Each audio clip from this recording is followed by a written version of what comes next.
अस्सलाम वालेकुम दोस्तों, उम्मीद रखता हूँ आप सब खैरियत से होंगे। अभी हम डॉक्टर जाकिर नाइक की एक वीडियो देखेंगे जिसमें एक लड़की डॉक्टर साहब से पूछती है कि हमें हमारे एक ईसाई लड़की पूछती है कि हमें हमारे असातिज़ा ने बताया कि ईसाइयत के अलावा जो जो भी मज़हब है वो सब शैतान की दिखाई हुई रास्ते हैं। तो ये बात तो ठीक नहीं है, क्योंकि हम देख रहे हैं कि इस्लाम दिन ब दिन बढ़ता जा रहा है। तो ये इसमें कुछ ख़ास है जो इस्लाम को ऊपर आने दे रहा है। वो ख़ास चीज़ क्या है?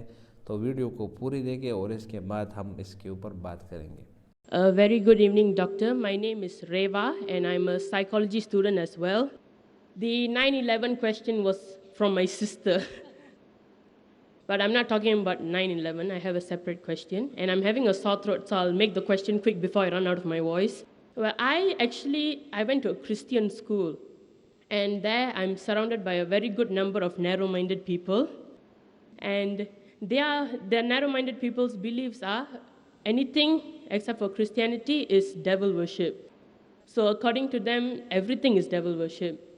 And for them, Islam is as well as devil worship. But I don't see it that way, because if this is devil worship, it won't be the number one religion in the world. So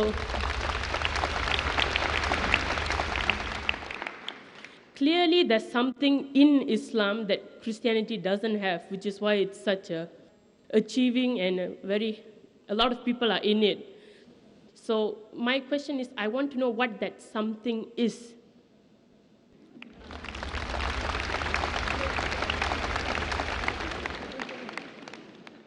She asked the question that she went to a Christian school. She was surrounded by Christians who she calls narrow-minded. Here you're surrounded with broad-minded people, mashallah.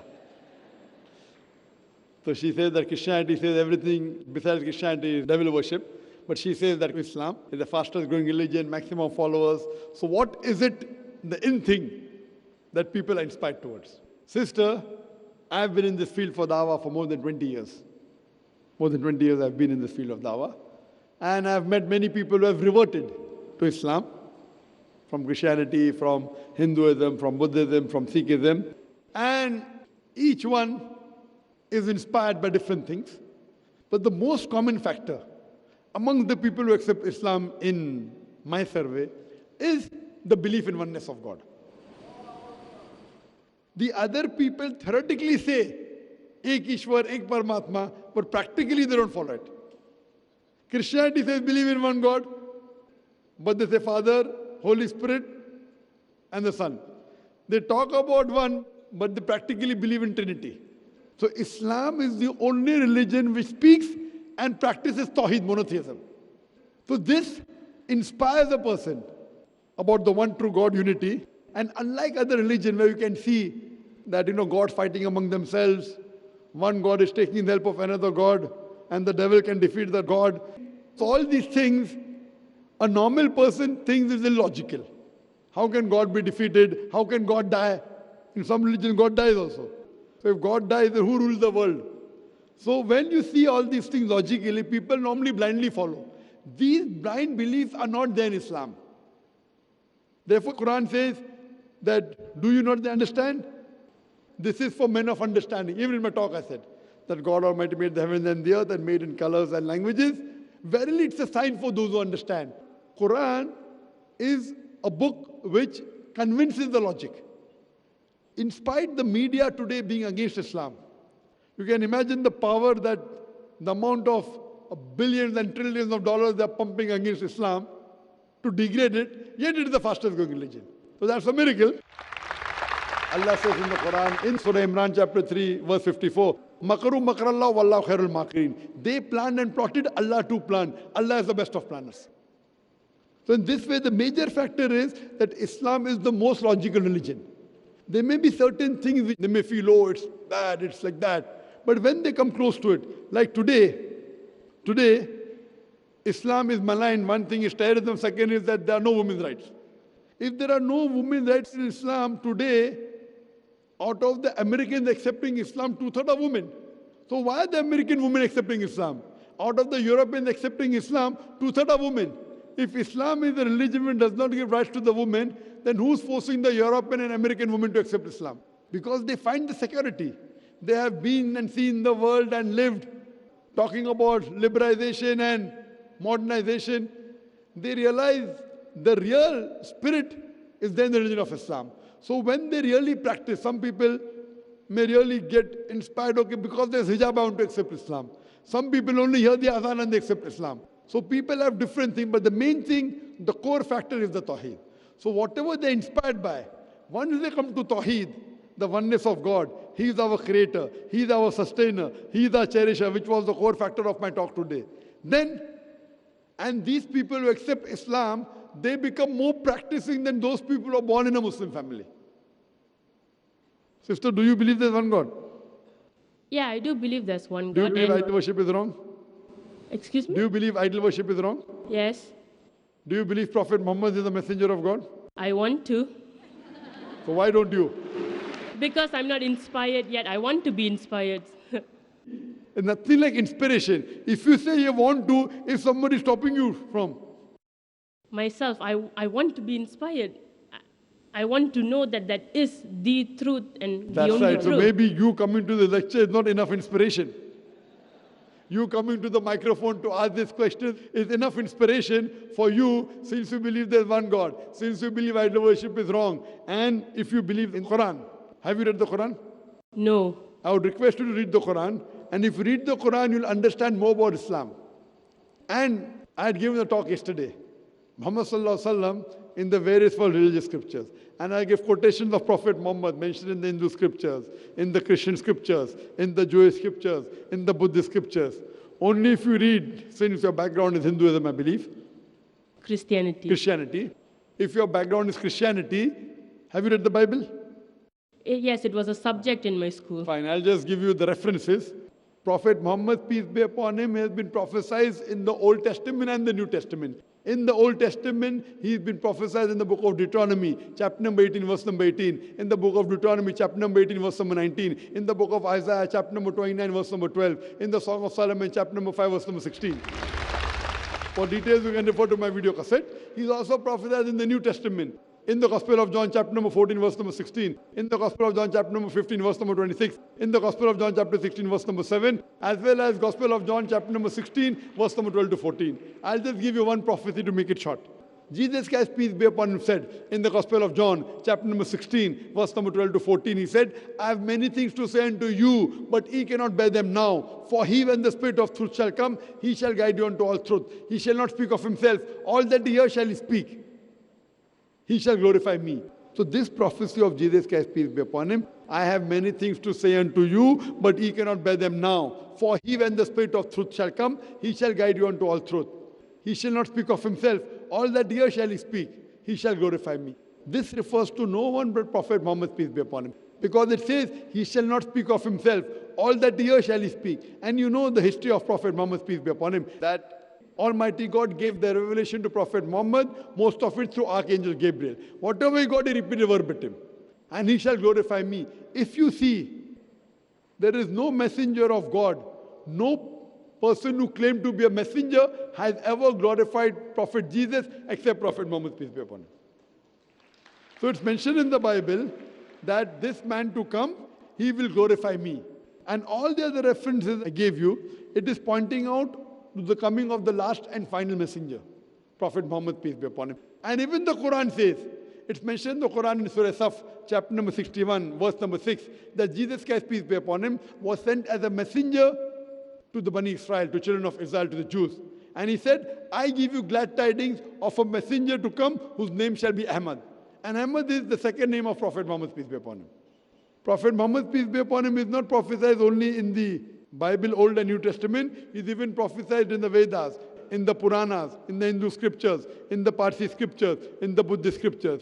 As I was saying earlier, that even though the scriptures have been changed, even if the scriptures have been manipulated, yet there are remnants in the verses of that scripture about the oneness of God, that's Tawheed, and about Prophet Muhammad being the last and final messenger. Now, Doctor, since that I've never actually read the Quran, may I humbly request that can I have a translated version of the Holy Quran? Sure, inshallah, I'd request my wife to hand over a translation of the Quran. She will inshallah hand over the translation. And I request you that please read the translation. And inshallah, if you have any question, you can either ask to a local Dawah organization, or you can ask to Islamic Information Services, or you can write to us, email, it's a global village. You can send the email to islam@irf.net. irf.net, it's the short form for the organization Islamic Research Foundation. And inshallah, we'll try our level best to clarify your doubts. Hope that answers the question. Thank you, Doctor. You're welcome. جی شکریہ دوستو، امید رکھتا ہوں آپ لوگوں نے video پوری دیکھی ہوں گی۔ اس لڑکی کا سوال ہے کہ ہمیں ہمارے اساتذہ نے بتائے کہ عیسائیت کے علاوہ جو بھی مذاہب ہے، ہندو ہے، یہودیت ہے، بدھ مت ہے یا اسلام ہے، جو بھی ہے وہ سب شیطان کی چلائی ہوئی سازشیں ہے، اور سب جو ہے نا شیطان کی طرف سے ہے۔ ساری جو عبادت ہے وہ سب شیطان کی طرف جاتی ہے۔ تو یہ بات ٹھیک نہیں لگی مجھے، کیونکہ ہم دیکھ رہے ہیں کہ اسلام کا مذہب دن بدن جو ہے نا وہ بڑھتا جا رہا ہے۔ آج ہم سنتے ہیں کہ یورپ میں تقریباً اسلام تیزی سے پھیل رہا ہے۔ امریکہ جو کہ یہودیت اور عیسائیت سے بھرا پڑا ہے، اس میں بھی جو ہے نا اسلام کا نمبر جو ہے نا وہ اوپر آ رہا ہے۔ اسی طرح دنیا کے جتنے بھی ممالک ہے، پسماندہ ممالک ہے یا ترقی یافتہ ہے، اس میں ہم سن رہے ہیں کہ اسلام دن بدن اوپر آ رہا ہے اور لوگ تیزی سے اسلام کی طرف آ رہے ہیں۔ تو اسلام میں ایسا کچھ خاص ہے، اسلام میں ایسا کچھ خاص ہے جس کی وجہ سے اسلام جو ہے نا وہ اوپر آ رہا ہے اور لوگ دن بدن اسلام قبول کر رہے ہیں۔ تو وہ خاص چیز کیا ہے؟ زیر زبر کا فرق آیا، نہ ہی کوئی آیت مس پلیس ہوئی، نہ ہی کسی آیت کو کسی دوسرے سے بدلا گیا، نہ ہی کسی قرآن میں کسی نے کوئی غلط بیانی کی، نہ ہی کوئی کر سکے گا۔ کیوں؟ کیونکہ اس کی حفاظت کی ذمہ داری اللہ تعالیٰ نے لی ہے۔ اللہ تعالیٰ خود فرماتے ہیں اِنَّا نَحْنُ نَزَّلْنَا الذِّكْرَ وَإِنَّا لَهُ لَحَافِظُونَ، کہ اس نصیحت کو، اس ذکر کو، اس قرآن کو ہم نے نازل کیا اور ہم ہی اس کی حفاظت کریں گے۔ تو آپ مجھے بتائیں، جس چیز کی حفاظت کا ذمہ اللہ تعالیٰ لے لے، کوئی مائک حلال ہے جو اس میں تردد کر سکے یا اس میں تخریب کرے یا اس کو کسی دوسرے لفظ سے یا کسی دوسری آیت سے بدلائے؟ نہیں کر سکتے۔ تو یہی وجہ ہے کہ اسلام کو آج کامیابی مل رہی ہے۔ دوسری بات، اسلام کے ابتدائی زمانے میں جو مشکلات مسلمانوں نے برداشت کی، ہمارے پیغمبر صلی اللہ علیہ وسلم نے برداشت کی، صحابہ کرام نے جو قربانیاں دی، تو وہ قربانیاں میرے خیال سے کہ شاید ہی کسی دوسرے مذہب کے پیروکاروں نے دی ہو جو اسلام نے دی ہے۔ اسلام میں جو قربانیاں دی ہے اس میں صحابہ کرام کی جو زندگی ہے، کس طرح انہوں نے اپنے وطن چھوڑے، اپنے کاروبار چھوڑے، اپنے بچوں کو چھوڑا، یہاں تک کہ اپنے گھر سے نکلے اور واپس اپنے گھر کی طرف گئے بھی نہیں۔ اس میں سے بعض صحابہ کرام اس طرح ہے کہ جو اپنے گھروں سے نکلے، اپنے بیوی بچوں کو چھوڑا، اپنے کاروبار کو چھوڑا، واپس مڑ کر اپنے گھر کی طرف نہیں گئے، اور ان کی قبریں دنیا کے ایسا کوئی ملک نہیں ہوگا جہاں صحابہ کرام کا قبر نہ ہو۔ آپ اس بات کی گواہی اس سے لے کے پشاور میں چغر مٹی کے مقام پر بھی صحابہ کرام کی قبریں موجود ہیں۔ یہ صحابہ اس وقت آئے عربستان سے جس وقت نہ ٹرین تھی، نہ ہی کوئی ایروپلین کا زمانہ تھا، نہ ہی گاڑیوں کی زمانہ تھا، کچھ بھی نہیں تھے، لیکن یہ صحابہ آئے، پیدل آئے، اونٹوں کے ذریعے آئے، جس کے ذریعے بھی آئے، لیکن اتنے بڑا سفر کرنے کے بعد یہاں آئے کس کے لیے؟ اسلام کی سربلندی کے لیے۔ تو بھائی آپ مجھے بتائیں، اگر اسلام کی خاطر کوئی اتنی قربانیاں دے، اتنی قربانیاں کوئی دے اور اتنی مشقتیں برداشت کرے، تو اس دین کو اللہ تعالیٰ کیوں ترقی نہیں دے گا؟ تو یہی وجہ ہے کہ آج اسلام پوری دنیا میں عام ہو رہا ہے اور چل رہا ہے۔ اور دوسری بات یہ کہ جو مغربی میڈیا جو سازشیں کر رہی ہے، جو لوگ کہہ رہے ہیں کہ اسلام جو ہے نا وہ شیطان کی راہ ہے وغیرہ، تو یہ سب اس کی پروپیگنڈا، اس کی چالیں ہے، اور اس کے بارے میں اللہ تعالیٰ کا ارشاد ہے وَمَكَرُوا وَمَكَرَ اللَّهُ وَاللَّهُ خَيْرُ الْمَاكِرِينَ۔ وہ بھی چالیں چلتے ہیں اور اللہ تعالیٰ بھی اپنی چال چلاتے ہیں، لیکن اللہ تعالیٰ سب چال چلانے والوں میں سے سب سے بہتر ہے، ٹھیک ہے؟ تو اس لیے ان لوگوں کی باتوں سے پریشان نہ ہو، امید پہ قائم رہو، اور اسلام کی نشر و اشاعت جس طریقے سے بھی، جہاں پر بھی، جس لہجے میں، جس کپڑے میں، جس مکان میں جس پیشے میں جہاں بھی ممکن ہو آپ کریں، انشاءاللہ اللہ تعالیٰ آپ کی اس کے بدولت آپ سے اللہ تعالیٰ دنیا و آخرت میں جو دیں گے نا وہ پھر دیکھنے کے قابل ہوگے۔ اللہ تعالیٰ ہم سب کو ایمان کی دولت عطا فرمائے اور اسلام کے ساتھ مرنے کی توفیق عطا فرمائے۔ امید رکھتا ہوں آپ کو ویڈیو پسند آئی ہوگی۔ اگر ویڈیو کو پسند آئے تو اس کو شیئر کریں اور چینل کو بھی سبسکرائب کریں۔